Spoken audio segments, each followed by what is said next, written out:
A pipe bomb is an improvised explosive device, which uses a tightly sealed section of pipe filled with an explosive material.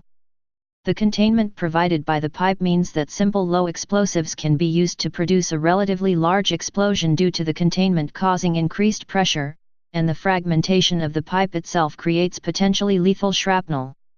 Premature detonation is a hazard of attempting to construct any homemade bomb, and the materials and methods used with pipe bombs make unintentional detonation incidents common, usually resulting in serious injury or death to the assembler. In many countries, the manufacture or possession of a pipe bomb is a serious crime, regardless of its intended use.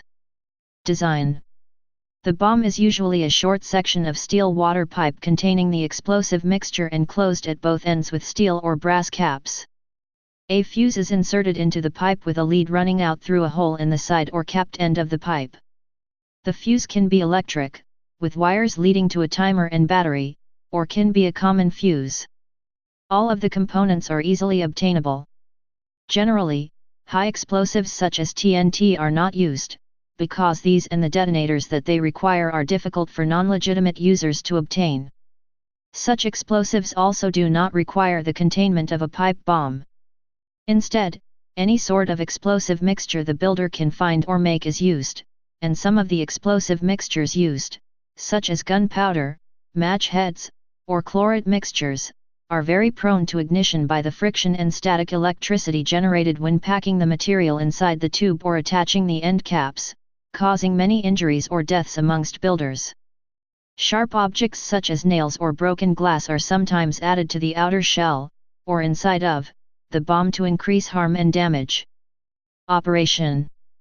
Pipe bombs concentrate pressure and release it suddenly, through failure of the outer casing.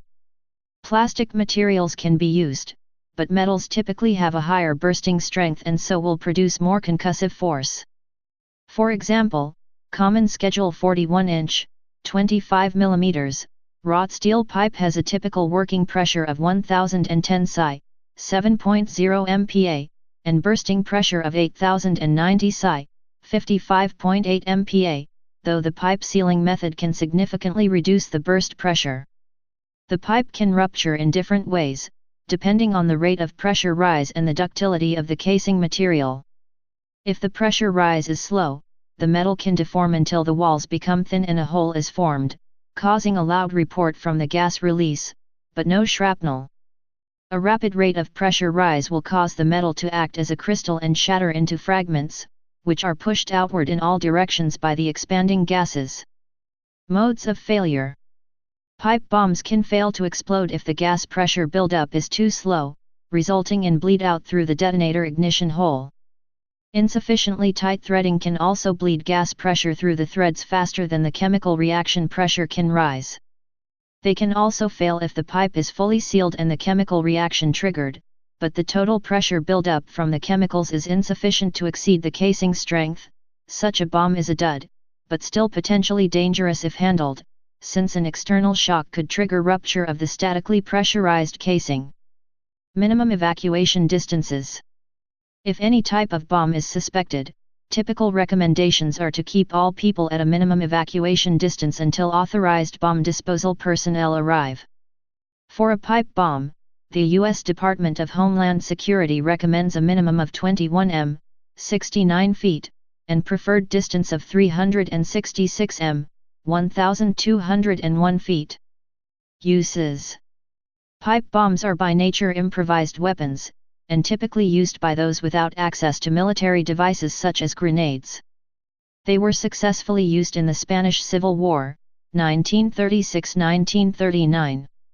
During World War II, members of the British Home Guard were trained to make and use them.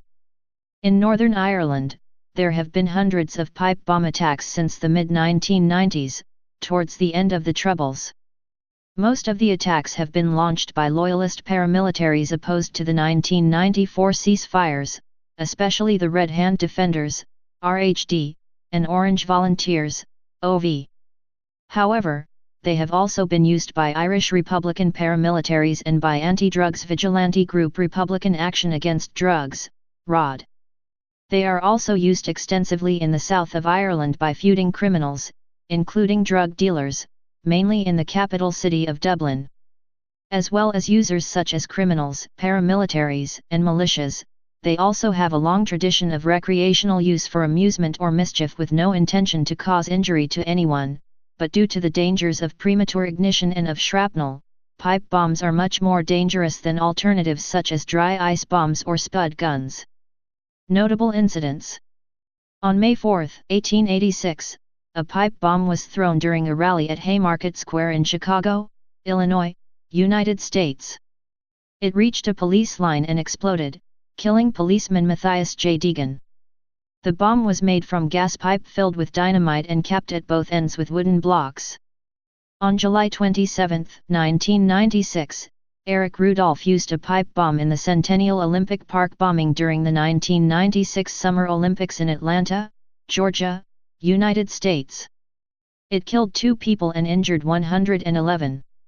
On December 11, 2010, a suicide bomber detonated 1 out of 6 pipe bombs close to a major shopping district in Stockholm, Sweden, killing himself with no other casualties in what are known as the 2010 Stockholm bombings.